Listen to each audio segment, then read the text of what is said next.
Bonsoir à toutes, bonsoir à tous et merci de nous rejoindre toujours aussi nombreuses et nombreux pour ce webinaire. Ce soir, c'est un webinaire qui est organisé avec la société Calibrite et nous avons le plaisir de recevoir Antonio Gaudencio. Il va se présenter dans quelques instants et puis il va vous faire sa présentation. Je vous rappelle le sujet de ce soir, c'est paysage émotionnel, insuffler du sens à vos compositions. Et donc, on va parler de comment on peut faire parler nos émotions à travers la photographie. Avant de se lancer pleinement, on va laisser les personnes se connecter. Vous êtes presque 300, 258, mais ah oui, non, c'est 258 dans le chat. Oui, c'est ça. On est à 481 personnes. Ah oui, quand même, ça va vite. Ça monte vite. Et donc, on est en open chat. Geneviève dit, malheureusement, je ne pourrais pas rester jusqu'à la fin, mais comme elle le dit si bien, il y a effectivement un replay. Donc, si jamais vous devez partir avant la fin, ne vous inquiétez pas. D'ici 24 heures, vous aurez un lien pour le replay que vous pourrez aussi partager avec d'autres personnes. Donc, on a des gens du monde entier, comme ça nous est déjà arrivé souvent, de toute la France, mais aussi du Québec, de Suisse. J'ai vu qu'il y a des gens qui se sont connectés depuis les États-Unis. D'ailleurs, au Canada, j'en ai un d'Argentine. Donc, il y a des gens d'un petit peu partout. Alors, mon image serait saccadée, apparemment. Pourtant, j'ai bien... Non, je confirme qu'elle est un maximum. pas de souci, moi. Ouais, on ne sait jamais. Je peux essayer d'optimiser la bande passante. Donc, est-ce que le son et l'image tiennent la route? Pour moi, c'est bon. C'est OK, parfaite pour la majorité. Donc, ça peut être aussi chez vous. Et puis, je vous avoue que vous êtes 1600 à vous être inscrits, 1652 exactement, pour ce webinaire ce soir. Comme il y a beaucoup de gens qui rentrent là sur la plateforme, puisqu'on est en démarrage, il peut y avoir des petits soucis de qualité au tout début. Et normalement, ça devrait être meilleur dans quelques instants, quelques minutes. Donc, on est en open chat. C'est une manière de paramétrer ce webinaire. C'est-à-dire que tout le monde peut voir les commentaires des uns et des autres. Du coup, s'il vous plaît, essayez d'être plutôt bienveillant. Vous pouvez ne pas être d'accord avec quelqu'un, mais on peut l'être de manière courtoise. Comme je suis le modérateur, je vous préviens, si jamais il y a quelqu'un qui est pas sympa, moi j'ai une règle, les trolls, je les envoie à la cave. Donc ils seraient éventuellement déconnectés. Je pense pas qu'on ait besoin d'en arriver là, mais on ne sait jamais. Je vous préviens, si vous étiez tenté ou si vous étiez très en colère ce soir, que ça pourrait arriver. Alors, comment ça se passe nos webinaires? On est en open chat, on vient de le dire. Je suis le modérateur. Je vais disparaître dans quelques instants parce qu'Antonio va faire sa présentation. Dans un premier temps, il va dérouler son sujet. Ensuite, il y aura une petite page de publicité avec notre partenaire pour ce soir qui est Miss Numérique. Et donc, je vous enverrai un lien vers les offres spéciales de Miss Numérique. C'est très court, c'est une petite page de pub. Et on se retrouve dans la dernière partie du webinaire juste après. Et à ce moment-là, on sera dans une session questions-réponses où vous pourrez interagir directement avec Antonio. Puis s'il y a des questions techniques, moi je viens en renfort et en complément. Voilà, Christian nous dit on sera tout mignon. Oui, mais c'est quand même plus cool. Il y a déjà assez de fake news et d'autres trucs pas sympas dans le monde. Autant qu'on soit dans une faille spatio-temporelle avec notre espace à nous où on peut parler photo, créativité et émotion. Et sur ce, si tu es d'accord Antonio, je te laisse la scène et tu me dis quand tu veux que je lance les petites interactions, les petits sondages. Oui, là, je vais me présenter rapidement pour ceux qui ne me connaîtraient pas, puis après, on va commencer par un premier sondage pour voir à peu près comment vous vous situez par rapport à la photo. Après, on commencera par une présentation sur le thème de la photographie émotionnelle, insuffler de sens à nos compositions. Vous le savez très bien, la photographie, il y a une grosse base technique, mais j'aimerais aussi remettre les choses en place. En gros, la photographie, oui, il y a de la technique, mais elle doit rester au service de nos émotions. C'est le thème de ce partage. Donc, je me présente rapidement. Ensuite, on fera le premier sondage. Il y en aura 3, comme nous a donc annoncé notre ami Hervé. Et ensuite, je penserai je vous ferai aussi au niveau de la composition, je vous poserai une question, un autre sondage qui risque d'être intéressant pour déjà, en fonction de votre choix, je pense qu'on va pouvoir identifier un peu votre état d'être, puisque la photographie émotionnelle, c'est aussi un état d'être. À quel moment je prends ma photo et en fonction des cadrages que je vais vous proposer, je pense que ce sera lié directement à l'état actuel, donc dans l'état où vous êtes actuellement par rapport à la composition. Et ensuite, on fera un dernier sondage, etc., les questions-réponses.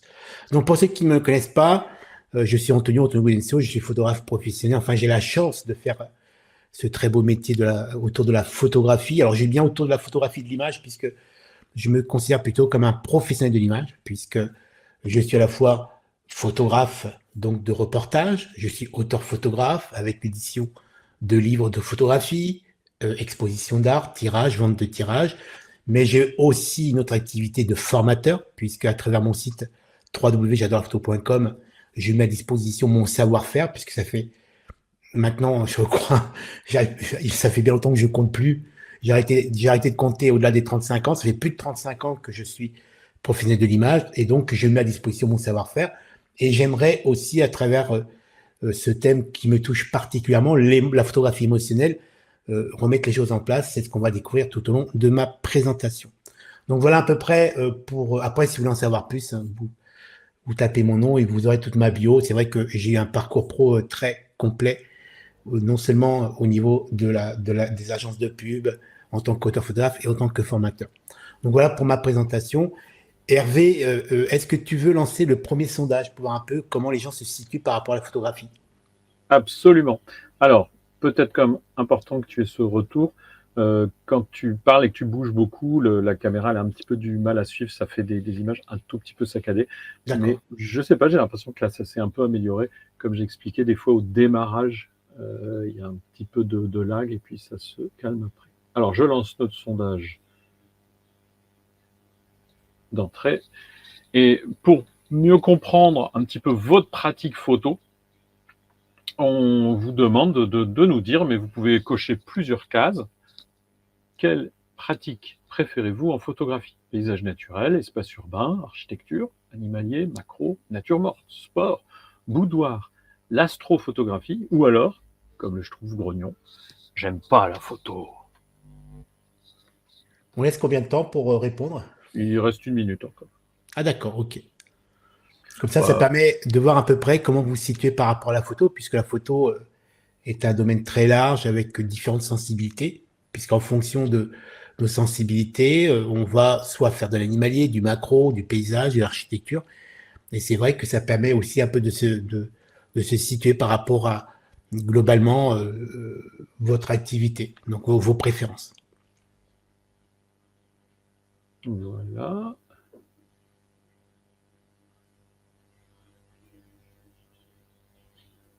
Je pense qu'il y a eu pas mal de votes.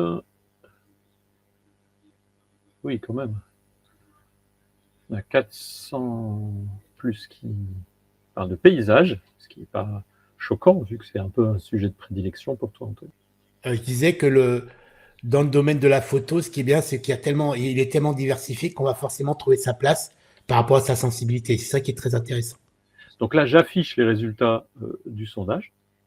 Et donc, on est à 94% des personnes, donc on est sur plus de 600 personnes en visualisation, hein, qui font du paysage naturel, et un certain nombre d'autres qui font d'autres choses. Donc 54% font aussi de l'espace urbain, 42% architecture, 46% animalier, 45% macro, 18% nature morte, 18% sport, 12% astrophoto, 7% du boudoir, et personne n'a coché « j'aime pas la photo ». Ah si, 2 sur 600. Voilà. C'est vrai qu'on aurait pu mettre portrait, puisque apparemment on Bien n'a sûr. pas mis portrait. Ouais, on a mis nature morte, mais on n'a pas mis portrait. Allez, moi je te propose de lancer maintenant ta présentation et on est avec toi. Est-ce que tu m'entends très bien là? Oui. Ok, donc là je vais partager mon écran et je vais lancer ma présentation. Hop.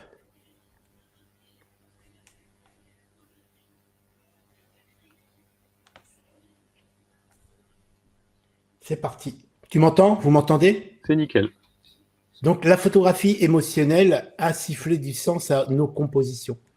Et là, c'est vraiment un thème qui me tenait à cœur. C'est pour ça, dans notre préparation, puisqu'on essaye toujours dans ces webinaires organisés avec Hervé, de vous proposer des choses assez diverses. Il y a de la technique, bien sûr. On a abordé le calibrage d'écran, on a abordé plein de choses. Mais aujourd'hui, on aimerait revenir un peu à des choses essentielles, qui est donc l'émotion en photographie. Et c'est vrai que je trouve qu'on est dans un monde où on parle de plus en plus de technologie embarquée, d'assistance à la prise de vue. Il y a des contenus autour de la technologie pure et dure, avec les logiciels, l'intégration maintenant de l'IA dans le monde de la photographie.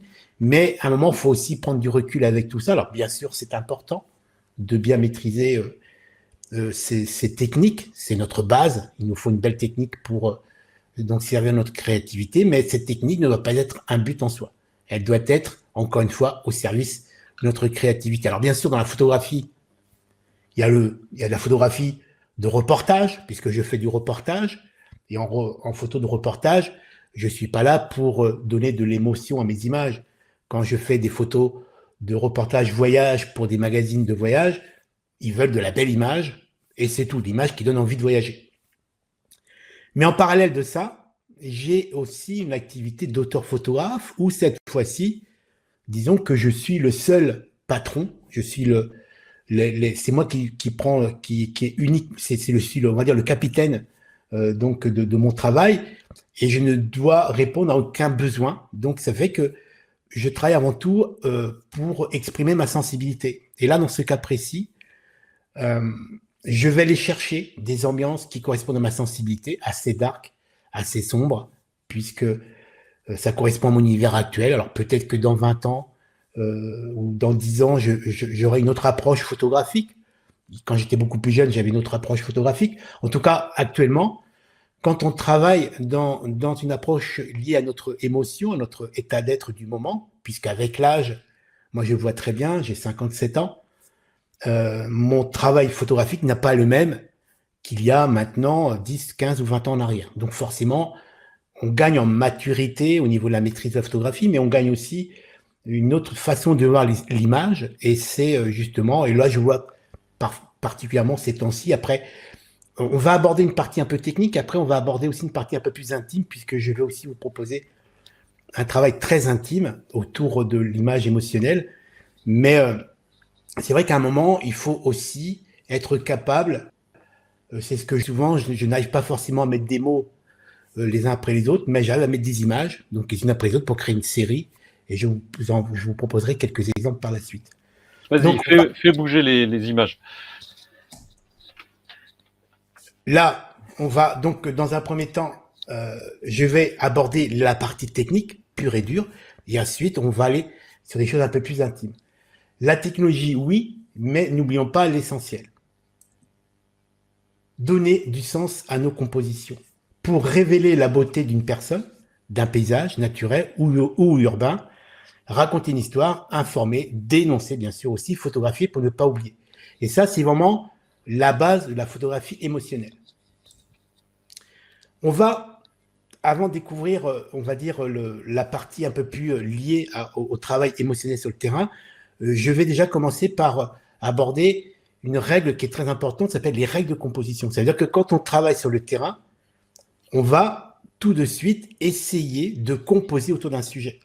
Et on sait qu'il existe des règles de composition, il y en a 12 donc officielles, après il y en a d'autres bien sûr plus ou moins farfelues, mais en tout cas dans les écoles de formation, j'ai eu la chance d'avoir été formé par l'école des Gobelins il y a bien longtemps, il y a 12, on va dire 12, on considère qu'il y en a 12 officielles. Alors il y a la règle on va pas bien sûr les décortiquer, mais en tout cas je vais prendre comme un exemple, un premier exemple, et c'est celle que la plupart des gens connaissent, on va la survoler rapidement, c'est la règle des tiers. Donc la règle des tiers de composition, qui est on va dire une règle de référence. Donc la règle des tiers en photo est un principe de composition photo qui consiste à positionner votre sujet ou les éléments importants de votre composition sur un point fort de l'image afin de guider le regard. Ça, c'est, on va dire, la définition de la règle des tiers, qui est la plus connue. Alors bien sûr, il y en a d'autres, il y a la règle des impairs, etc. Mais on va rester là-dessus. En gros, ça fonctionne comme ça. Dans votre image, vous avez deux lignes de force horizontale et vous avez 2 lignes de force verticales. Si on superpose ces lignes, on a donc soit 9 rectangles ou 9 carrés, puisque Instagram n'a pas inventé le format carré en photo. Hein. C'est-à-dire qu'en argentique, le format 6:6 pellicule existait déjà. Donc, soit 9 rectangles ou 9 carrés, et à l'intersection de ces lignes de force, on a les fameux points de force. Il y en a 4 en tout.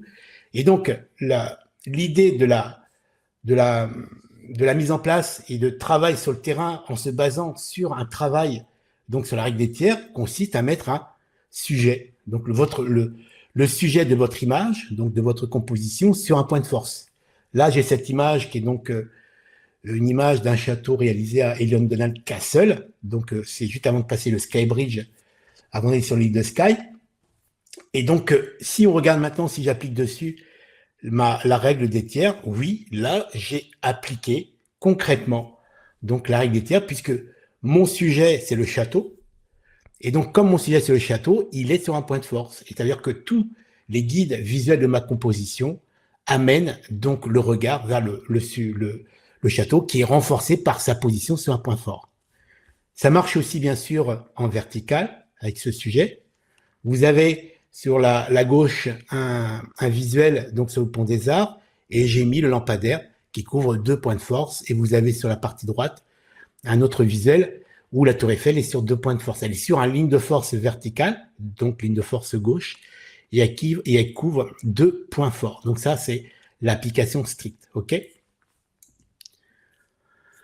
Les règles de composition, une bonne base de réflexion, mais, et là j'ai une phrase que j'apprécie particulièrement, que je garde toujours à l'esprit, c'est une phrase d'un très grand peintre, M. Pablo Picasso, apprend les règles comme un professionnel afin de pouvoir les briser comme un artiste.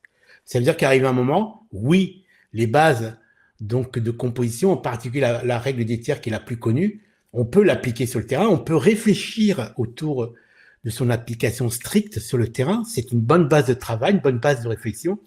Mais si cette règle remet en question votre volonté créative, c'est tout simplement l'envie de proposer autre chose qui est à votre sensibilité, à votre histoire, il faut dépasser ces règles. Donc là, je vais vous proposer un petit exemple. Changer le sens de l'image en travaillant uniquement sur la composition. Là, je vais vous proposer 3 images et ensuite Hervé lancera donc un sondage. La première image.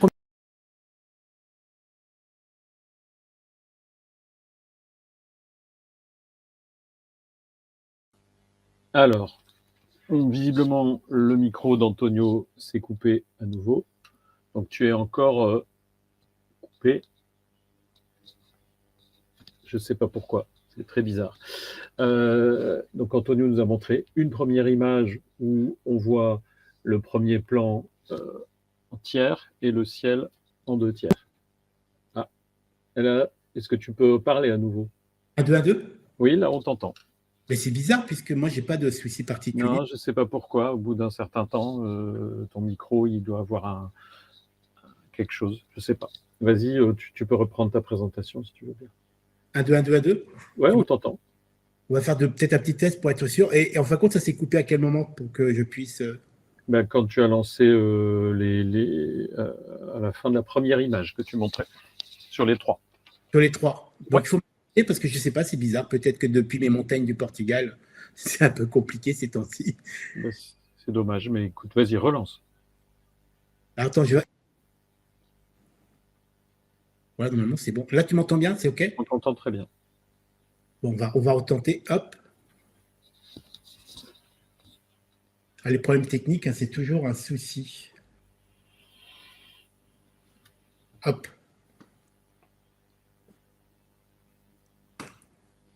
Donc, vous avez cette première image, donc un tiers bas pour le premier plan et 2 tiers pour le ciel. Ensuite, vous avez au-dessus, là on est sur un exemple 50-50, ça veut dire qu'on a 50%, donc la moitié de mon image qui est dédiée au ciel, et vous avez 50% pour la partie basse, donc le premier plan avec ces algues qui flottent.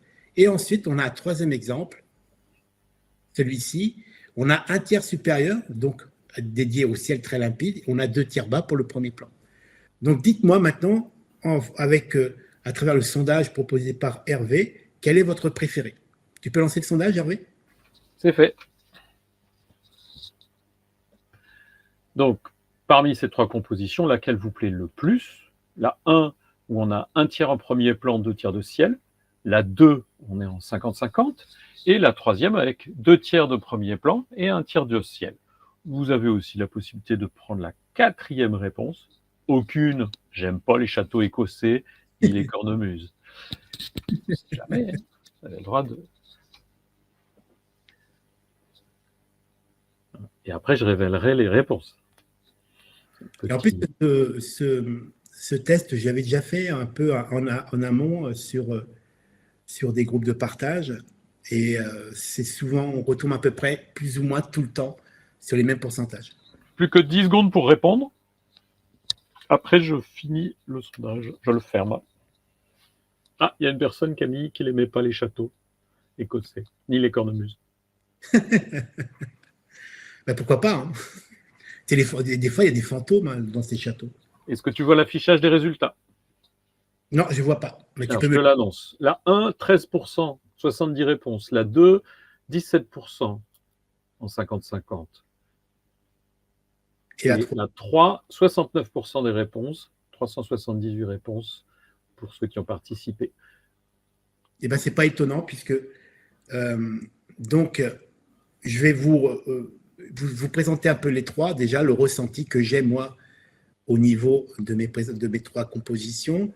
La numéro 1, on est sur un ciel qui est très limpide, très épuré.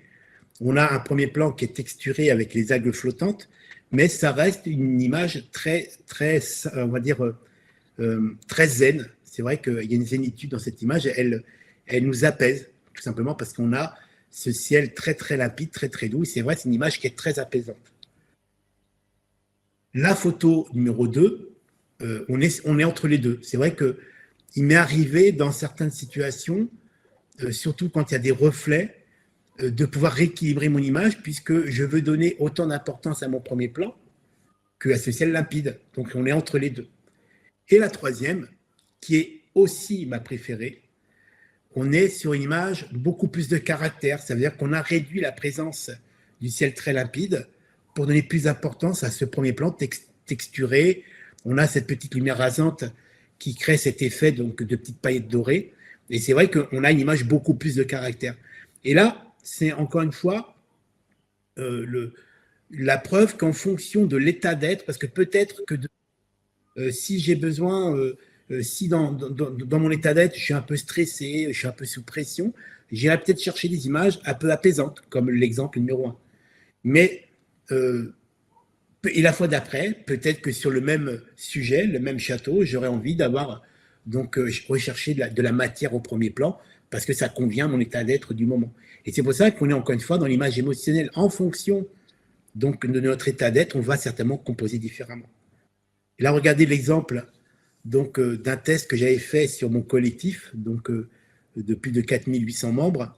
Il y avait 13% pour le 1, 8% pour le 2, le 3 pour 79% pour le 3. Et donc, ça rejoint un peu, tu confirmes bien, ça rejoint bien un peu le test qu'on a fait tous les deux, hein, Hervé? Hervé, tu m'entends? Oui, on était à 13, 17 et 69%. Donc, tu vois, c'est plus... la première, c'est pareil. La deuxième est plus cette fois-ci. Et de toute façon, il y a quand même une majorité qui préfère la 3e. Oui, c'est ça. C'est vrai que la composition, en fonction des conditions climatiques, alors on ne va pas développer aussi les conditions climatiques, parce que c'est un thème aussi, donc composé en fonction des conditions climatiques. Pour moi, ce ciel totalement limpide, les 3 images ont un vrai intérêt. Mais dans cette composition, j'ai une très grande préférence pour la 3e. Alors après, il y a des gens qui voudraient déplacer le soleil. Il est trop au centre, d'après eux. Après, voilà, c'est la nature. Pour déplacer le soleil, il aurait fallu de recomposer ou revenir à notre jour, une autre saison, puisque j'ai forcément recherché le soleil pour qu'il vienne souligner donc, et silhouetter le château après. Encore une fois, c'est ça qui est intéressant, c'est que en fonction de notre sensibilité photographique, on va composer différemment. Et c'est très bien comme ça. Ensuite, composer selon l'envie de raconter une histoire. Donc là, on va passer sur un exemple. Là, on est sur une photo que j'ai réalisée lors d'un voyage en nature en Écosse. J'adore l'Écosse. Et on est sur la route qui va sur le Cap Elgol. On est sur l'île de Skye. Et donc, on est sur la route de Cap Elgol. Et donc, je me suis arrêté au bord de ce lac pour réaliser cette prise de vue. Donc, ça, c'est la prise de vue d'exemple. OK ?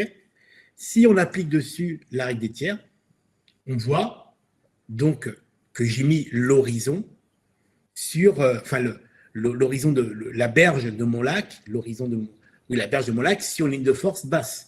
Un tiers pour le lac et 2 tiers supérieurs qui inclut donc les montagnes et le ciel. OK ? Si, quand vous composez une image, la question à se poser est de se dire tout de suite, avant même de composer, pourquoi je suis là, pourquoi je me suis arrêté, pourquoi j'ai envie de déclencher. Et moi, le sujet de cette image, ce n'est pas le panorama, ce n'est pas cette belle lumière rasante qui est vraiment... C'est vrai que ce jour-là, j'ai une chance incroyable d'avoir une belle lumière qui nous soulignait la crête des montagnes, la crête aussi des sapins, c'est pour ça que j'adore cette photo. Mais le sujet de cette photo, ce n'est pas les montagnes, c'est cette petite maison, toute blanche, donc un peu isolée, vous voyez ici. Et je me suis dit, c'est quand même incroyable, ça fait 1 heure que je roule, il y a quasiment personne, et je vais encore rouler après, il y aura encore quasiment personne, et là on a une maison, donc une personne un peu isolée, et j'avais tout simplement envie de souligner le fait de l'isolation de cette maison dans ce sublime paysage, puisque le paysage est extraordinaire, mais on est quand même dans l'isolation de cette maison, c'est-à-dire que les personnes ont décidé de s'installer là et de vivre au milieu de la nature. Et donc ça, c'est mon sujet. Et si on applique strictement la règle des tiers, je vous rappelle que la règle des tiers, c'est de mettre votre sujet sur un point de force. Il aurait fallu que je prenne ce sujet, donc ma maison, et que je vienne la placer sur un point fort.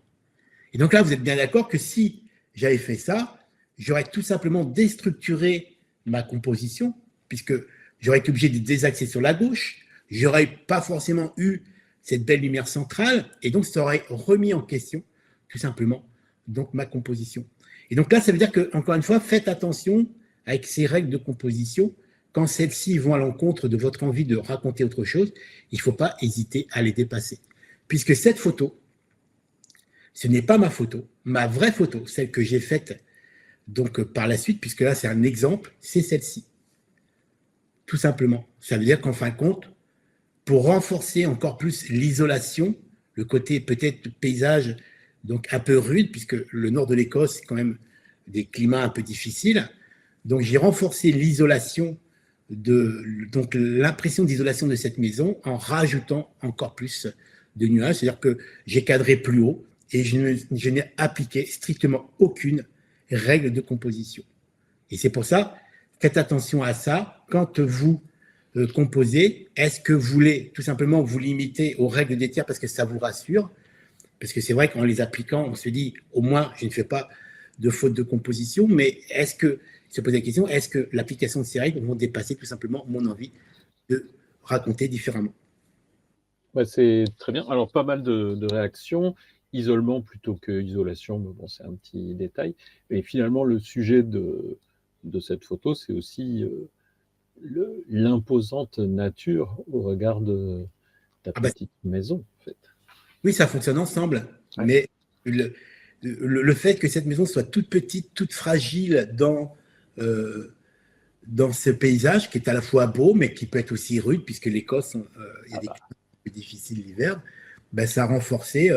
C'est-à-dire que quelque part, cette lumière un peu jolie, un peu chaude, vient réchauffer ce paysage, puisque j'ai des photos de même endroit avec donc de la pluie, même des fois du grand vent, etc. Et on sait que le climat peut être compliqué. Mais donc cette lumière un peu chaude vient, on va dire quelque part, embellir le paysage, mais c'est vrai que ça renforce donc cette maison un peu isolée au milieu de ce paysage. Absolument. Un deuxième exemple, donc là on est sur, alors ça s'appelle Sitio Palafitique de Calasquera, qui est donc un site classé à l'UNESCO, où vous avez des pontons comme ça un peu partout. Et c'est près de Setúbal, au sud de Lisbonne, 1 heure au sud de Lisbonne, donc au Portugal. Là, c'est ma composition de base, celle que j'ai réalisée. Et c'est vrai que là, j'ai voulu travailler sur cette passerelle centrale, où en fin de compte, on a plutôt envie de monter dessus et d'aller jusqu'au bout. Donc là, on est en position centrale. Moi, ce qui m'a intéressé vraiment dans ce travail de composition, c'est, vous voyez, de travailler sur des courbes. On a des courbes, on a des guides visuels, donc en point de fuite sur la gauche, on a des courbes sur la droite, et tout ça rejoint le centre de mon image. Donc ça, c'est une composition qui n'applique strictement aucune règle. Puisque si j'avais dû appliquer une règle, encore une fois la règle des tiers, de la application stricte de la règle des tiers, j'aurais mis ma passerelle tout simplement donc sur un axe de force gauche avec donc le point d'arrivée de l'histoire, donc le bout de la passerelle sur un point de force. Donc là, franchement, si on compare les deux, je pense que vous êtes tous d'accord avec moi, on a beaucoup plus de dynamique sur l'image de droite que celle de gauche. Celle de gauche, elle est très intéressante.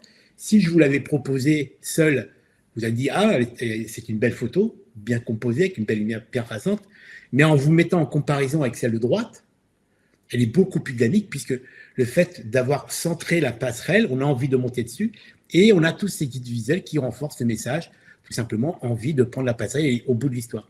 Donc c'est pour ça, encore une fois, c'est un exemple concret de oui, les règles, c'est intéressant, mais il faut aussi savoir les dépasser. Très bien. Tu as des commentaires à me partager? Non, pas mal de réactions, mais c'est dans... Réaction positive ou pas? Oui, très positive. L'espace urbain et architecture. Alors, je vais vous proposer quelques photos de mon travail photographique, parce que j'adore l'espace naturel, mais j'adore aussi l'espace urbain, j'adore photographier les villes.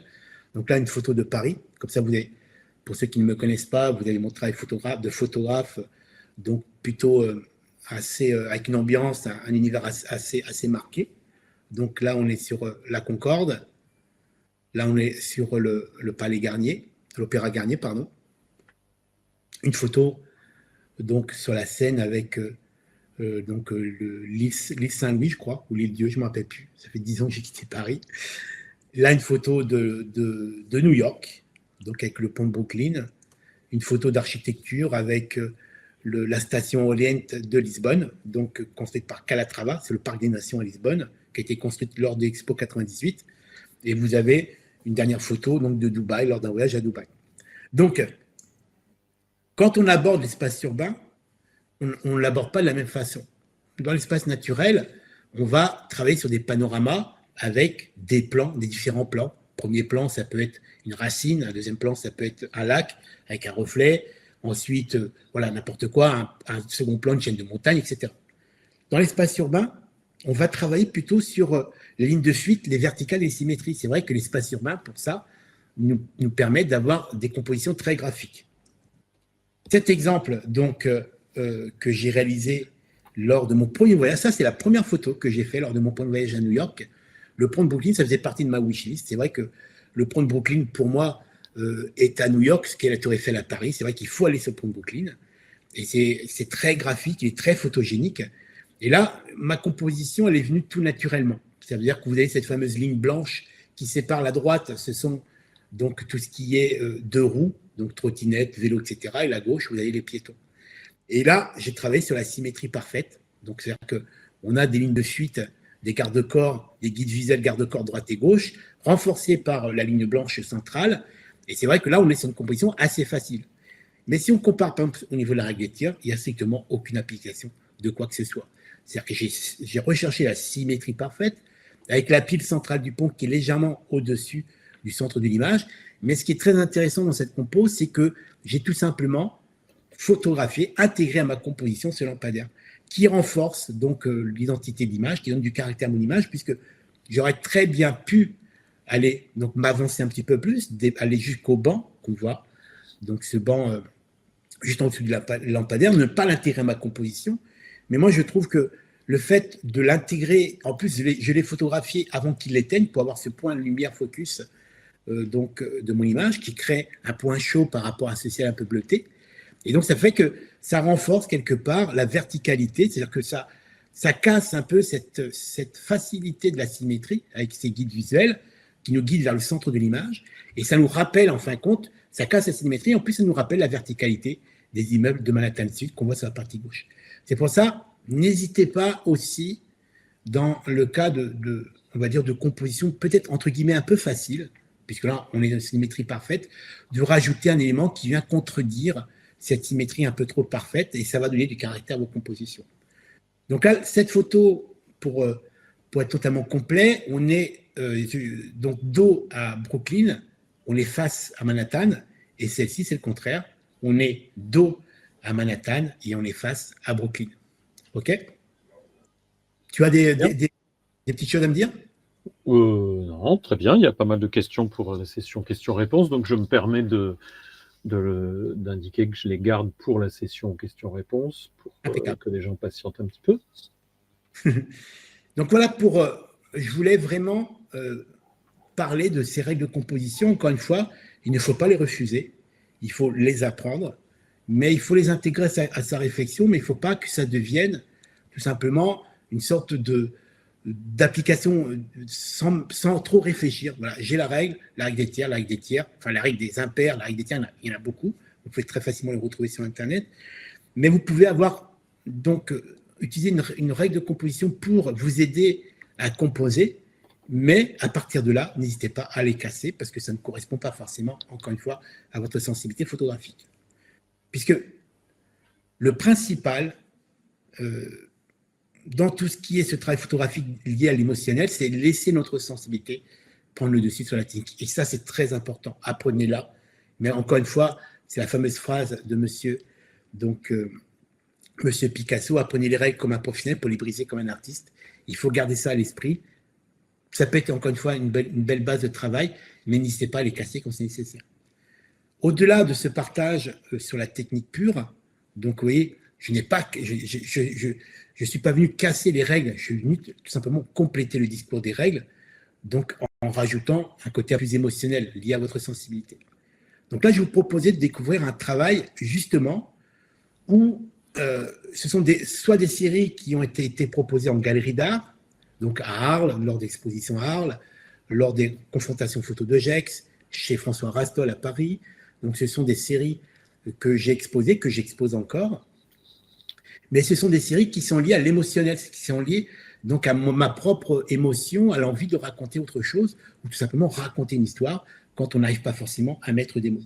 Donc là, pour être totalement transparent avec vous, j'ai mis en vente mon 3e livre de photographie qui s'appelle Paysage émotionnel. Et là, je vais vous montrer quelques clichés.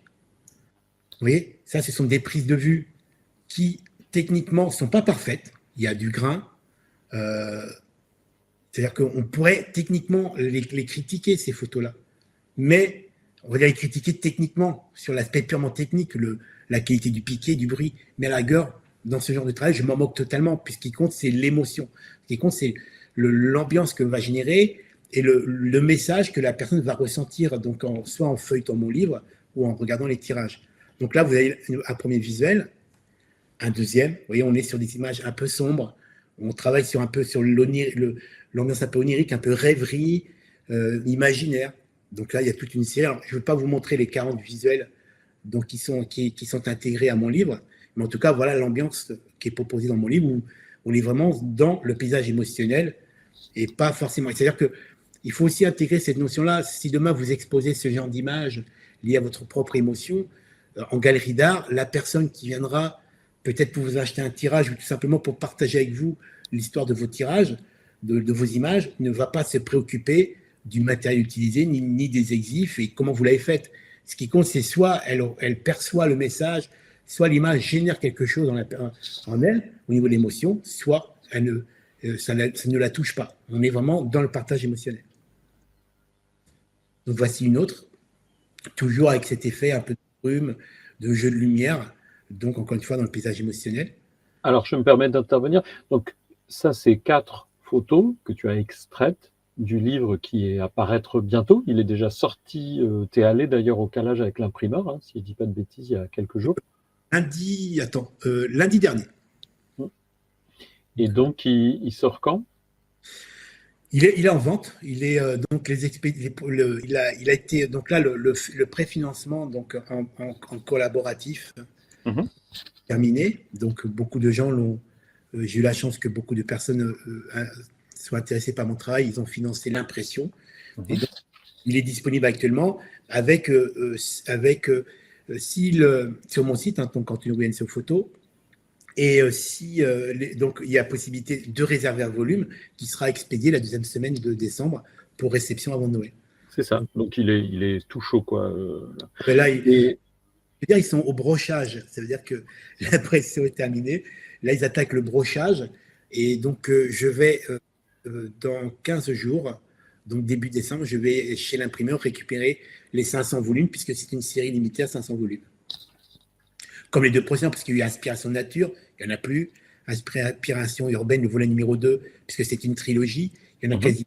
Là, c'est le volet numéro 3 qui boucle la trilogie, donc qui s'appelle Paysage émotionnel. Et donc ici, tu nous présentes 4 images.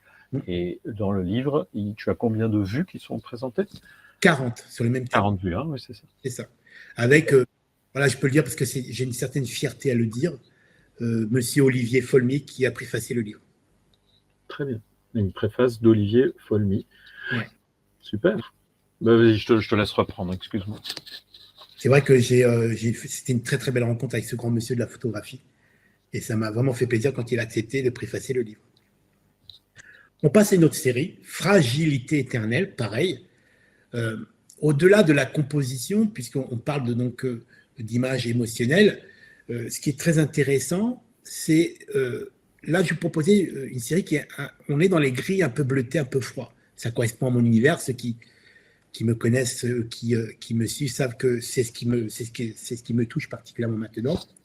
Et les ambiances, je suis très influencé par Ridley Scott, les ambiances de Prometheus, Seigneur des Anneaux, Blade Runner. C'est vrai qu'on retrouve dans mon travail photographique, on retrouve un peu ces ambiances. Et c'est pour ça que je vous conseille fortement, au-delà de la technique qu'il faut apprendre, aussi éduquer votre regard. Il faut cultiver votre œil. Et pour cultiver votre sensibilité, votre œil, il faut aller vers l'autre. Il faut aller au cinéma, voir des films, il faut acheter des livres donc sur l'image en général, aller sur les galeries d'art. Donc il faut s'intéresser un peu à la culture de l'image pour tout simplement enrichir votre sensibilité. Et c'est vrai que au-delà de la technique, c'est assez facile d'apprendre. Avec du temps, on apprend les techniques. Mais développer une sensibilité photographique, ça se fait sur la durée. Et en plus, j'ai une très mauvaise nouvelle pour vous, c'est que vous avez peut-être l'impression de développer votre univers, mais cet univers, donc c'est un chemin sans fin, puisqu'il continuera à évoluer en fonction de votre âge, et tout simplement, puisqu'on gagne en maturité et on ne voit pas la vie à 50 ans comme on la voit à 20 ans. Donc ça, c'est très important. On est encore une fois dans l'émotion. Donc là, c'est une série qui a été exposée donc à Arles, donc lors des rencontres internationales de la photographie, qui sont sorties on va dire, c'est une série autour de la fragilité donc de ce monde avec l'eau, donc l'eau qui est symbole de vie et qui se faufile donc au milieu de ce paysage granitique. On a l'impression que c'est un autre monde. Et j'aime bien mettre aussi, quand je peux, quand je suis accompagné par un ami, de mettre un ami en situation. C'était le cas de Philippe, de Patrick Philippot, qui est donc souvent qui m'accompagne souvent dans mes voyages photos. Et je lui ai demandé de se positionner là pour repositionner cette petite silhouette toute fragile au milieu de ce paysage granitique éternel. Il y a des milliers d'années qu'il est là, il continuera après nous. Et on a cette petite eau très fragile qui est symbole de vie, qui essaie de trouver sa place parmi ce granit. Et donc, c'est vrai qu'on a une grande symbolique autour de ces images, renforcée encore une fois par un travail très précis, puisqu'on abordera aussi certainement, et Hervé me posera la question sur quand vous travaillez une série, la cohérence chromatique. Alors, c'est un terme un peu barbare, mais la cohérence des couleurs entre une série. Et si vous regardez, il y a une vraie cohérence de couleurs, puisque ça fait partie d'une signature. Vous voyez ici, par exemple, là, c'est des photos qui ont été prises sur la côte nord espagnole. Donc, si vous avez la possibilité d'y aller, allez-y, puisque c'est à marée basse, c'est très important. Mais cette région, la côte nord espagnole, et pour la photographie, elle est incroyable. Et donc là, vous avez cette photo-là, vous avez celle-ci aussi, avec ce tout petit personnage, donc presque insignifiant, dans cette immensité granitique. Et c'est vrai que c'est la symbolique de la fragilité, puisqu'on n'est que de passage. Mais ces rochers granitiques sont là depuis des millions d'années, ils resteront après nous. Et donc, j'aime bien travailler sur cette symbolique, cette histoire. Là, pareil, encore le mélange de granit, etc. Et là, tu as un personnage qui est présent? Là, non, il n'y en a pas. Donc Là, là, il n'y en a pas sur celle-là. j'ai pris quelques pour, puisqu'il y a plusieurs séries qui s'entremêlent, parce que des fois, j'ai plusieurs séries ont refabriqué d'autres. Donc là, on est sur le mélange entre l'eau et le granit. C'est-à-dire que l'éternité, la fragilité de l'eau, puisque l'eau, sans eau, il n'y a pas de vie, donc c'est très important pour ça. Une toute dernière série, là, on rentre vraiment, enfin, l'avant-dernière, on rentre vraiment dans un travail très intimiste. Donc c'est vrai que cette série a été exposée à Arles aussi, lors des rencontres internationales de la photographie, à la galerie, donc la place des photographes, proposée par M. Jamesville. Et là, on est vraiment dans une histoire qui me touche particulièrement. Je suis considéré comme un très bon technicien. Je vous rappelle, ça fait 35 ans que je vis du monde de la photo, de l'image en général, en tant que photographe et en tant que technicien. Mais à un moment, la technique, il faut savoir dépasser la technique pour raconter autre chose. Et là, c'est tout simplement une série très intime, puisque ça raconte le combat d'un ami qui est parti donc d'un cancer il y a maintenant 3 ans. Je peux vous en parler maintenant, puisque on va dire, j'ai digéré l'histoire. La photographie, quand on est dans la photographie intime, la photographie émotionnelle, elle permet aussi de digérer le décès d'un ami, par exemple, ou de raconter différemment. Je ne sais pas forcément raconter des mots, par contre, j'arrive à raconter avec des images. Donc là, vous avez sa petite silhouette, puisque cette série, je l'ai réalisée après donc son départ. Et on a cette petite silhouette toute fragile sur cette ligne blanche en pointillé qui peut correspondre au battement du cœur, bip, bip, bip, bip.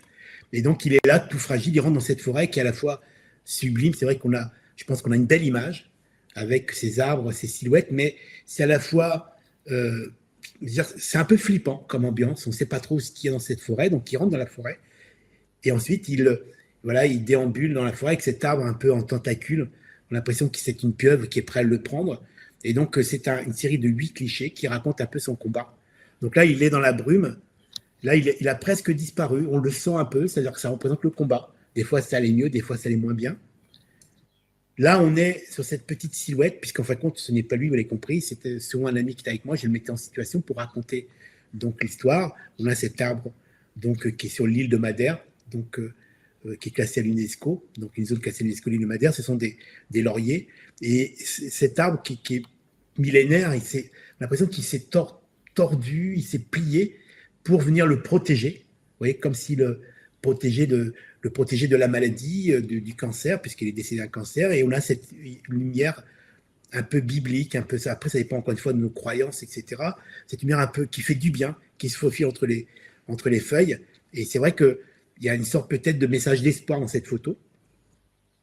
Là, on le voit encore, sa petite silhouette, donc qui se balade encore dans ces arbres.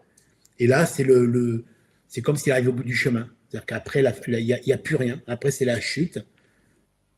Et là, on le voit en tout petit. Alors, si vous voyez pas, je ne sais pas si vous le voyez sur vos écrans, mais il y a une toute petite silhouette sur la plage à droite.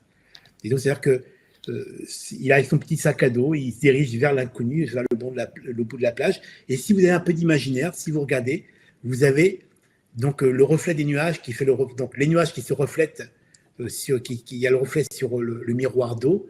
On a comme l'impression de 2 ailes, comme si c'était un phénix qui était prêt pour l'accueillir.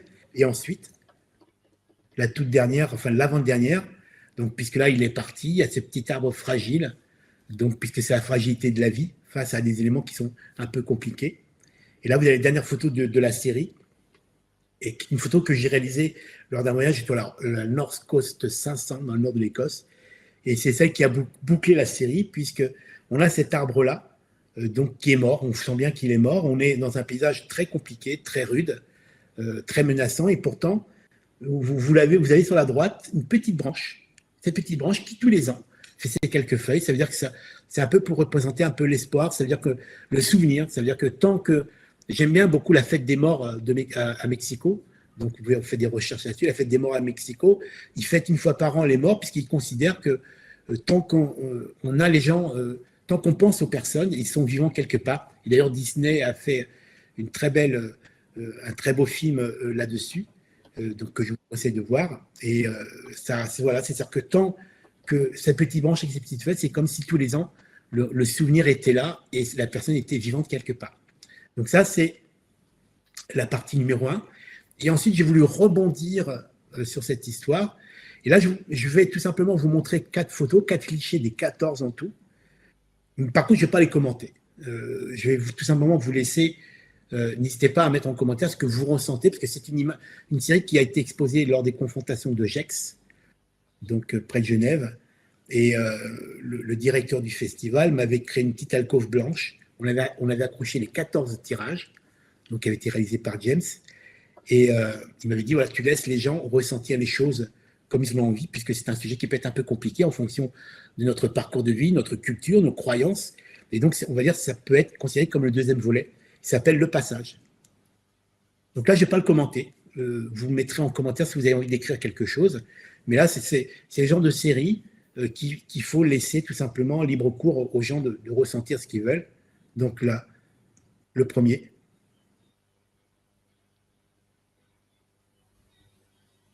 Deuxième. Troisième. Voilà, donc il y en a 3. Si vous voulez voir la totalité de la série, donc vous pouvez, je vais vous les repasser. Donc 1, 2, 3. Il y a 14 clichés que je vous laisserai découvrir sur mon site d'auteur. Et donc ça, c'est vraiment, on est vraiment dans, encore une fois, je ne veux qu'on ne vienne pas me parler de technique, on ne vienne pas me parler de matériel, puisqu'en fin de compte, là, c'est les tripes qui sont mis dans un travail photographique. Et encore une fois, on est dans l'émotion. Il faut savoir, à un moment, prendre du recul sur toute cette technologie qui baigne notre activité, que ce soit professionnelle ou de loisirs, donc autour de la photographie. À un moment, il faut prendre du recul avec tout ça pour tout simplement laisser parler un peu ses tripes. Et ça, c'est très important. C'est pour ça qu'on est dans le thème paysage émotionnel et donc donner du sens à vos compositions. Alors, pour finir, une toute dernière phrase que j'apprécie particulièrement de M. Steve McCurry. Ma photographie est basée sur mon univers artistique et mes expériences et n'est pas influencée par qui, je pense, pourrait la regarder plus tard. C'est très clair. Quand vous travaillez vos photos, quand vous êtes sur le terrain, que ce soit purement des photos de voyage, que ce soit purement des photos pour travailler pour un projet créatif, une série, une exposition, donc ne pensez pas donc réseaux sociaux, ne pensez pas à ce que les gens vont penser de votre travail. Travaillez pour vous, mettez vos tripes dans vos travaux photographiques. Comme ça, non seulement vous allez beaucoup plus apprécier votre statut de photographe, mais en plus, vous saurez comment raconter votre histoire. Quand on va chercher les photos, quand on essaie de donner du sens à nos images, on peut raconter nos histoires à travers nos photos. Fin. Voilà. Merci Antonio. Je vais réagir quand même tout de suite sur certains commentaires. Donc là, Antonio, il a décidé de vous montrer un travail autour de l'émotion en photographie. Si vous préférez des sujets qui sont plus colorés, il a aussi fait des séries, notamment urbaines, avec des camions de pompiers, des environnements beaucoup plus colorés avec les tramways de Lisbonne. De Lisbonne, des photos de Barcelone que tu as fait qui sont plus couleurs et peut-être plus joyeuses. Mais là, on a décidé avec Antonio de vous montrer des photos où il y avait des émotions et qui sont assez tristes dans certains cas, mais ça peut être une tristesse qui inspire le respect, c'est pas triste pour faire pleurer.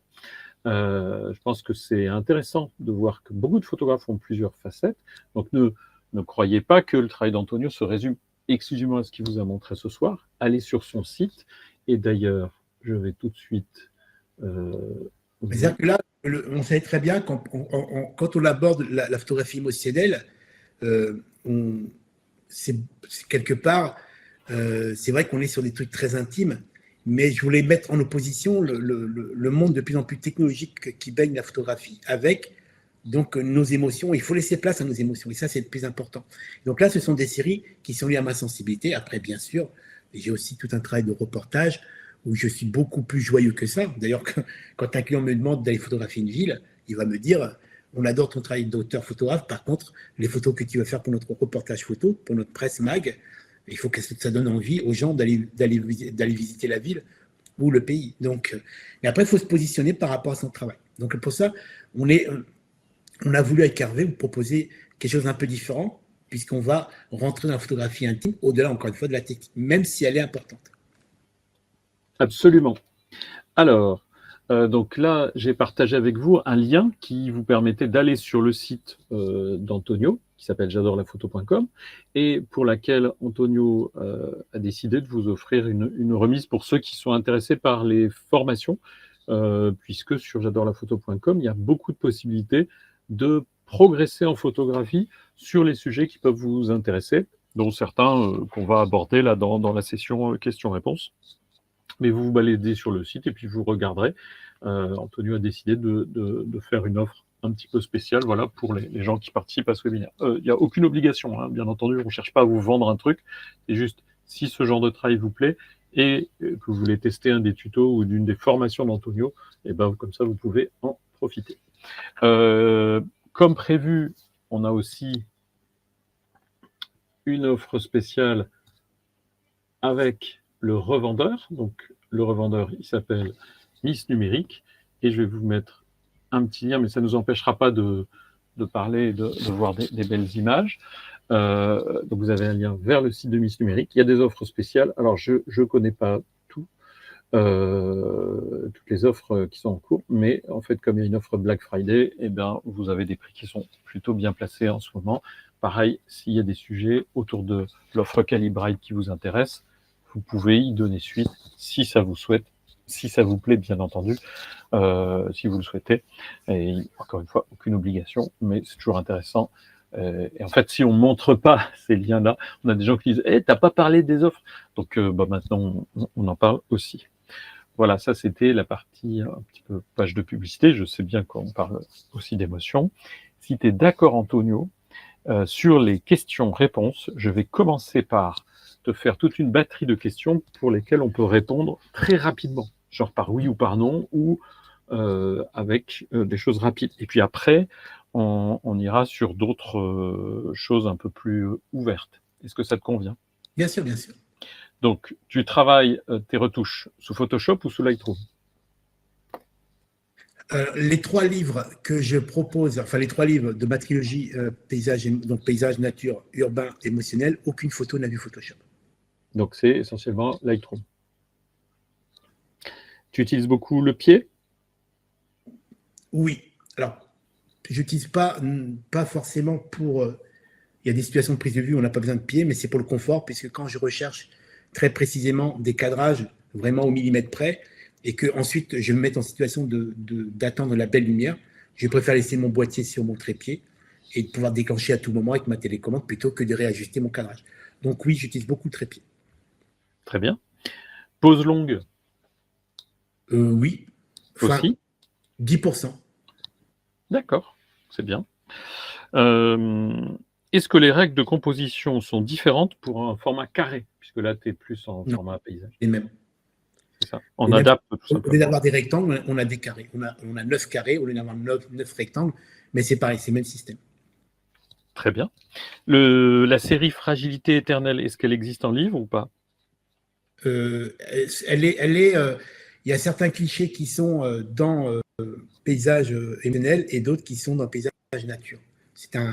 Quand j'ai pris plusieurs séries, j'en ai qu'à une donc c'était dans le cadre d'une demande d'exposition sur un thème sur la fragilité éternelle, donc la fragilité de l'eau, source de vie, et j'ai reconstruit la série. Elle est visible sur mon site d'auteur. Très bien. Il y a beaucoup de travail sur le ciel. Est-ce que tu utilises des filtres graduels? Oui, très souvent, puisque j'adore travailler en contre-jour. Et alors, techniquement parlant, on va parler un peu de technique. Si je suis en reportage photo et que mon client me demande 100 bonnes photos et qu'il aime bien les contre-jours, puisque ça fait partie un peu de ma signature, j'aime bien les lumières un peu complexes, entre guillemets, et ben je filtre, puisque ça me permet de passer moins de temps sur mon ordinateur, puisqu'en filtrant, on a quasiment la photo aboutie sur le terrain. Très bien. L'ambiance bleutée, est-ce que c'est en post-traitement? Oui, en développement, ouais. En jouant sur la température de couleur. Très bien. Ça, tu vas peut-être nous en parler un petit peu plus après. Voilà pour la partie, les questions auxquelles on peut répondre rapidement. Est-ce que tu fais des mises au point en hyperfocale? Non, la mise au point à l'hyperfocale, on peut donc l'hyperfocale, mais il y a une technique qui est très simple. C'est vous faites la mise au point légèrement au-dessus de la ligne de force basse on va dire à partir de F11, vous êtes à l'hyperfocale. C'est-à-dire que vous avez une couverture de champ qui couvre toute automatiquement, entre guillemets, votre sujet. Donc, il n'y a pas de souci, ça s'appelle l'hyperfocal. Alors, réaction de Frédéric, et je suis plutôt d'accord avec lui. Au lieu de parler d'émotion, les questions sont encore et toujours techniques. C'est un peu navrant. J'en pose encore une technique, puisque ça a intéressé. Quels objectifs tu utilises la plupart du temps pour ce que tu nous as montré? J'ai vu passer le commentaire de Frédéric. Oui, on parle de technique, mais c'est vrai que quelque part, pour rejoindre un peu et remettre tout le monde d'accord, cette facilité que j'ai à travailler sur le terrain, c'est parce que j'ai une très bonne base technique, tout simplement. Il faut de la technique pour... Enfin, plus vous maîtriserez votre technique, plus vous allez tout simplement l'oublier et ça va être presque instinctif. J'aime bien prendre l'exemple de quand vous passez le permis de conduire, quand vous êtes jeune à 18 ou 19 ou 20 ans, au début, vous êtes plutôt concentré sur votre conduite parce que vous avez l'apprentissage encore. Mais arrivé un moment, avec la pratique, la conduite, c'est presque instinctif et vous profitez du paysage. C'est pareil. Très bien. Est-ce que la brume qu'on voit dans tes photos est naturelle ou... Bien sûr, oui. Alors attention, ceux qui me connaissent savent que je suis expert en retouche photo. Photoshop est un outil que je maîtrise. Je suis expert Photoshop, donc j'ai travaillé pendant 17 ans pour le monde de la publicité parisienne. Donc je maîtrise Photoshop, je peux concevoir des photos sur Photoshop, mais quand je suis en auteur photographe, je suis dans l'authenticité de ma démarche de photographe.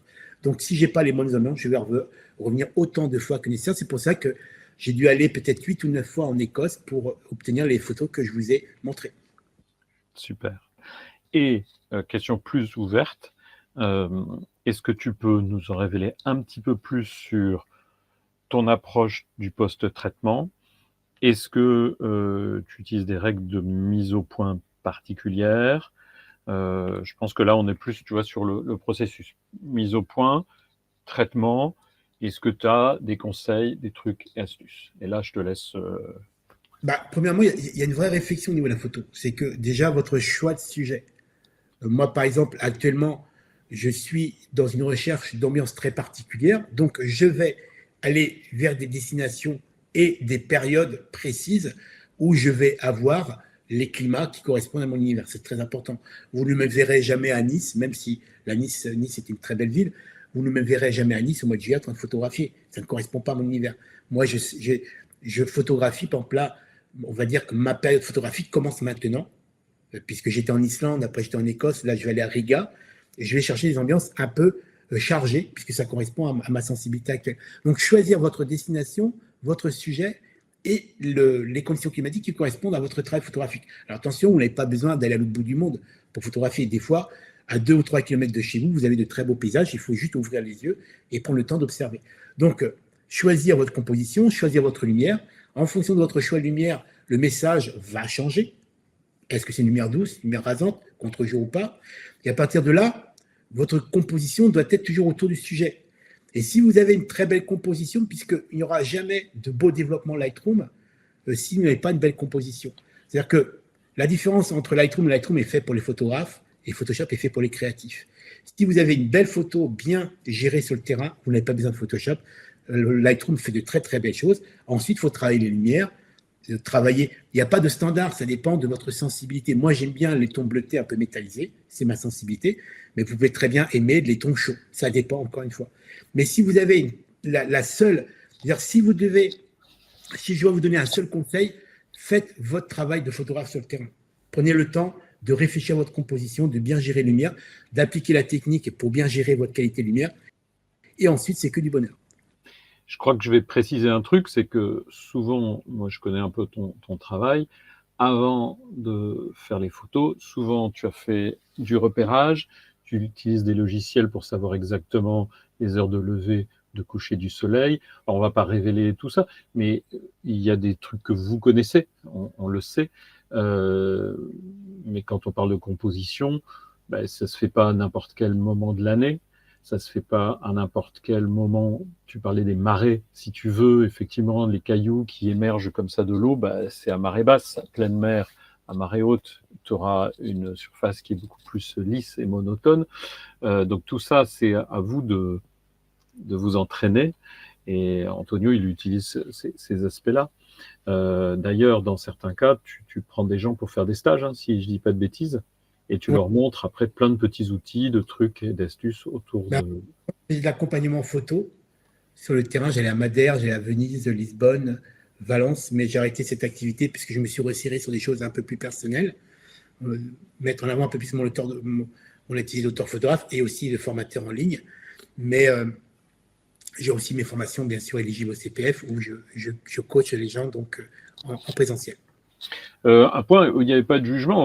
Antonio, lui, il a des habitudes et une capacité à travailler plus vite avec Lightroom. Mais si vous, vous préférez DxO, que vous préférez euh, Capture One, L'outil, euh, l'outil n'est qu'un outil. Il faut bien comprendre cette notion-là parce que ces guéguerres de logiciels, ça commence aussi à me fatiguer, entre guillemets. Et que ce soit DxO, Capture One, LR ou n'importe quel logiciel, l'outil ne reste qu'un outil. Le principal, c'est de savoir ce que vous allez en faire. C'est-à-dire que vous pouvez donner n'importe quel outil à un photographe, s'il n'est pas capable d'analyser sa photo, s'il n'est pas capable de savoir ce qu'il va en faire, comment il va travailler ses densités, ses couleurs et ses lumières. Donc, l'outil ne servira à rien. L'outil ne reste qu'un outil. Peu importe la marque de la perceuse, ce qui compte, c'est de réussir à faire un trou, tout simplement. très bien. Dans les conseils que tu donnes souvent, pour pouvoir avoir une série homogène, est-ce que, puisque là, tu nous as montré des séries, à chacune des séries que tu nous as montrées, il y avait bien une ambiance particulière. Tu en avais certaines avec des teintes plus bleutées, d'autres manières. Comment tu t'assures que la série ait une patte, un truc particulier, et comment tu t'assures qu'elle reste homogène au sein de ta série? Alors, premièrement, bien sûr, pour moi, c'est assez facile. Je suis chromiste de formation, donc je maîtrise totalement la couleur. La couleur, pour moi, c'est un langage. Mais si je dois vous donner un conseil très important, c'est déjà, premièrement, de travailler sur un écran parfaitement calibré. Et là, on rejoint un peu, donc un peu la partie purement technique. C'est que ce travail de subtilité des gris, de mes noirs, que ce soit sur mes noirs et blancs, puisque c'est noir et blanc légèrement froid, bleuté, que ce soit au niveau de la gestion de mes couleurs, cette finesse de la restitution de la couleur ne peut se faire que sur les écrans qui sont conçus pour la retouche photo. C'est-à-dire que là, il n'y a pas, voilà, il y a pas de secret. Tant que vous n'avez pas imprimé un tirage, la seule référence visuelle qui vous permettra d'apprécier votre image, c'est votre écran. Si votre écran n'est pas calibré, en gros, vous intégrez tout simplement les défauts techniques de votre écran à votre démarche photographique. C'est pour ça que c'est très important. Donc, premièrement, un bel écran, le calibrer, donc avec des sondes de calibrage, très important. Et ensuite, trouver des sujets qui soient cohérents pour que ça fonctionne. Vous n'allez pas mettre un camion de pompiers de New York à côté d'un paysage d'Écosse et après vous les mettre tout simplement, je ne sais pas, un coucher de soleil. Donc à un moment, il faut être cohérent dans le sujet. Donc, écran calibré, donc écran qui est capable aussi, qui a les capacités techniques d'afficher correctement vos images, et ensuite une série homogène autour d'un thème. Vous choisissez votre sujet et vous choisissez pas un peu. Là, il y avait un petit arbre, vous dire mon sujet, c'est les petits arbres, et vous allez photographier des petits arbres en essayant d'avoir toujours les mêmes conditions climatiques pour créer une belle série homogène. Et ensuite, si vous travaillez encore une fois sur des écrans parfaitement calibrés, il suffit tout simplement d'appliquer votre travail sur l'ensemble. Très bien. Je dirais, pour compléter, puisqu'on parle aussi de créativité, une sonde comme ça permet de s'assurer que les couleurs que vous affichez à l'écran seront les mêmes d'une fois à l'autre. Donc, pour travailler sur une série, c'est important. Et ça vous permet aussi de simuler à l'écran le tirage éventuel. Si on était dans la musique, ça, c'est le diapason. Et vous savez très bien que si vous êtes 4 musiciens à jouer dans le même groupe, si vous n'êtes pas réglé sur les mêmes notes, ça ne va pas être aussi beau. Bah, pour une série, c'est pareil. Ces outils-là, c'est simplement de s'assurer que, en l'occurrence, c'est des longueurs d'onde, mais que les couleurs seront reproduites de manière précise et identique ou similaire d'un dispositif à un autre. Et c'est pas un secret, c'est un conseil que beaucoup de photographes professionnels donnent. Et pour pouvoir travailler sur les couleurs, les teintes, comme tu l'as fait dans les séries que tu nous as montrées, c'est vrai que ça peut être un outil utile que toi tu utilises. Tu calibres ton écran tous les combien de temps? Une fois par mois. Une fois par mois, par exemple. Voilà, ça c'est J'étais un bon. responsable dans les arts graphiques puisque j'ai été pendant de nombreuses années responsable d'une régie de retouche pour le monde de la presse. J'ai travaillé dans le monde de la presse pendant des années.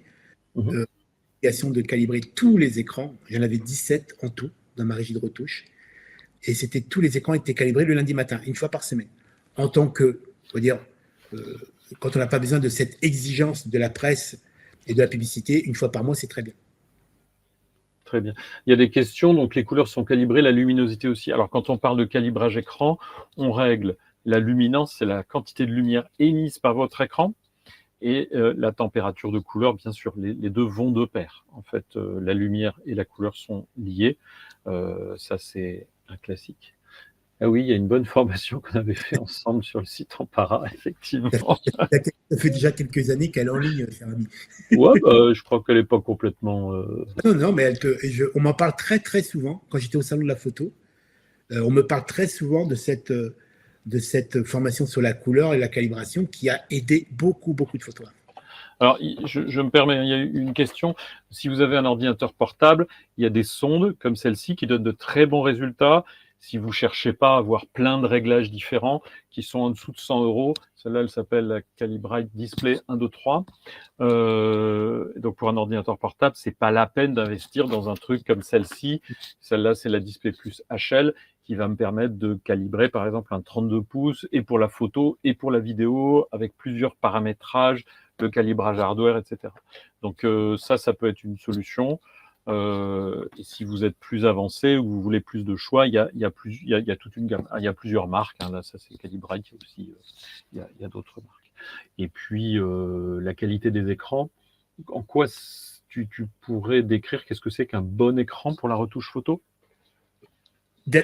Alors c'est très simple. Dalle mat. Donc il faut éviter les dalles brillantes puisque l'idée d'un écran, ce n'est pas de flatter l'image. L'idée d'un écran, c'est d'être fidèle à l'image. Okay, donc, dans les arts graphiques, on évite, par exemple, les écrans brillants qui sont trop flatteurs. Par exemple, le Retina de chez Apple est bien trop flatteur. L'image est trop belle, alors que quand vous l'imprimez, c'est moins ça. Donc, un écran Dalmat IPS. Alors, on ne va pas développer la technologie IPS. En gros, IPS, si vous déplacez droite-gauche, l'image ne bougera pas. Si vous prenez votre portable, par exemple, et que vous inclinez votre écran, votre image sera plus ou moins dense. Ça s'appelle les écrans TN. C'est une autre technologie. IPS, donc Dalmat IPS, capable d'afficher, si vous pouvez, l'Adobe RGB 98, ce qui est très très bien. Et puis 24 pouces, c'est déjà très bien pour travailler. Surtout que maintenant, vous avez des écrans qui sont beaucoup plus abordables qu'il y a 10 ans. Donc, il est beaucoup plus accessible maintenant d'acheter ce genre d'écran. 24 pouces, c'est très bien pour se faire... vous prenez un écran 24 pouces, vous le branchez sur votre porte. En gros, c'est très simple. Dans mes formations présentielles, si vous avez un très bon PC avec un bon processeur, ne le vendez pas. Vous achetez un écran donc auxiliaire, un 24 pouces par exemple, et vous le branchez dessus, et vous transférez l'image dessus. Ça, vous pouvez toujours profiter de la version nomade de votre portable, tout en travaillant sur un écran qui est dédié à la retouche photo. Absolument. Et on a répondu à pas mal de questions. Certaines, on répond comme ça aussi très rapidement. Une marque, non. Il y a plusieurs marques qui font des écrans sérieux. Et suivant votre budget, il y a au moins 3 ou 4 marques qui sont pas mal en écran. Comme le disait Antonio, par contre, vous ne vous faites pas avoir par des écrans qui sont très brillants, puisqu'ils vous donnent une image très flatteuse. C'est sympa à regarder. Mais si vous devez préparer et faire votre retouche photo sur un écran brillant, en fait, c'est un enfer. Vous mettez le doigt dans l'œil, quoi, littéralement. Tu confirmes? Après, pour casser un peu tout ça aussi, si c'est pour finir vos photos sur Instagram, vous n'avez pas besoin forcément de tout ça. Mais je sais qu'il y a de plus en plus de passionnés de photographie qui décident d'aller vers du tirage photo. Tout simplement, c'est ce que je dis. Au lieu d'acheter des photos chez Ikea pour décorer votre salon, imprimez vos propres photos et décorez votre salon. Beaucoup de photographes me disent j'aimerais bien exposer, mais vous avez un endroit pour exposer gratuitement. C'est votre maison. Faites-vous des beaux tirages, décorez votre maison avec vos tirages, vos propres photos, et quand vous invitez des amis, ben c'est votre galerie et c'est pas cher. Voilà, tout simplement. Eh ben c'est parfait. Il est 19h45, je propose qu'on s'arrête là. Merci beaucoup pour ta présentation, c'était très intéressant.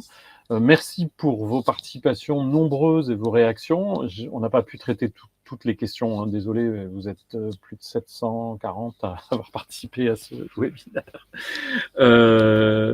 Il y aura le replay pour ceux qui sont arrivés un petit peu en retard. On vous envoie le lien demain. Si ça vous plaît, ces webinaires qui, je rappelle, sont gratuits, même si, oui, il y a une petite page de pub, donc on peut dire quand c'est gratuit, c'est toi le produit.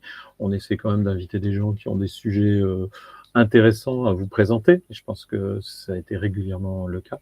N'hésitez pas à le dire aussi, et puis à partager l'information avec des amis, peut-être pour un prochain webinaire. Merci beaucoup à vous tous. Merci encore une fois à toi, Antonio, c'était super. Et puis, je te propose de te laisser le dernier mot pour la fin. Est-ce que tu as une idée ou un conseil à donner aux participants de ce webinaire? Écoutez, je crois qu'on a très bien abordé le thème de ce webinaire basé, encore une fois, sur l'image émotionnelle, l'image pleine d'émotions, l'envie de raconter une histoire, donner un sens à notre composition. Après, encore une fois, il ne faut pas vous mettre la pression. Vous pouvez faire de très belles photos de paysages sans forcément aller chercher de l'émotion. Mais si demain, vous avez envie de créer un univers qui est le vôtre, votre signature, votre patte, donc là, ça va demander un travail un peu plus précis de recherche de sujets, de lumière, etc. Donc, encore une fois, on parle souvent de technique, elle est importante, elle fait partie de la photographie, il faut passer par la phase technique, mais il faut aussi à un moment dépasser tout ça. J'ai vu passer un commentaire en disant, est-ce que sur mes livres, il y a les exifs de mes photos? Non, puisque quand vous exposez votre travail en galerie d'art, des personnes qui viennent voir votre travail, qui viennent discuter avec vous, échanger autour de votre travail émotionnel, dire les exifs, le matériel, le logiciel utilisé, ils s'en moquent totalement. Ce qui compte, c'est l'image, c'est l'émotion. Est-ce que l'image plaît ou elle ne plaît pas? Donc, pensez à ça. La recherche de l'image parfaite, pour être totalement franc avec vous, je vois passer des images qui sont très très belles, qui sont techniquement irréprochables, mais des fois, franchement, elles ne génèrent strictement rien. Vaut mieux une belle image, puisqu'encore une fois, peu importe le matériel utilisé pour photographier, quand il peut y avoir toutes les marques, tous les boîtiers, tous les matériels qui peuvent prendre des photos, ça ne reste qu'un outil, donc au service de votre sensibilité. Pensez tout simplement vos compositions, prenez le temps du repérage, prenez le temps donc d'observer, asseyez-vous, regardez autour de vous et vous allez chercher certainement une belle composition. Après, le développement, encore une fois, c'est la cerise sur le gâteau qui permettra tout simplement. J'aime bien prendre comme exemple, quand je faisais de l'accompagnement photo, par exemple sur les deux Madère, je mettais mes six voyageurs qui venaient à découvrir le Madère à mes côtés. Ils avaient peut-être 6 boîtiers différents, et les 6 personnes faisaient la même photo puisqu'on est sur le même spot. Et en fin de compte, ce qui va faire la différence, c'est votre développement. Et c'est pour ça que je trouve que maintenant, on traverse une époque, malgré toute cette technologie, le développement reprend la même importance qu'à l'époque de l'argentique. Le tireur, le développeur, quand il prenait le négatif, en fonction de sa façon, en fonction de son bain, du papier choisi, il allait tout simplement raconter notre histoire. Et donc, le développement, au-delà de la qualité de votre composition, de la gestion de vos lumières et de la technique de prise de vue, le développement va vous permettre tout simplement de faire en sorte que cette photo que tout le monde a prise à côté de même, que votre voisin, devienne votre photo. Et donc, c'est votre signature. Donc, c'est pour ça, encore une fois, laissez place un peu de temps en temps à votre envie de raconter une histoire. La technique, elle est là, mais bon, elle doit être encore une fois au service de notre créativité. Merci beaucoup. Le mot pour la fin s'est transformé en roman pour la fin. Merci à toi, Antonio. Vous avez été super et très courtois les uns envers les autres. Bravo à tous et passez une très bonne soirée. Au revoir.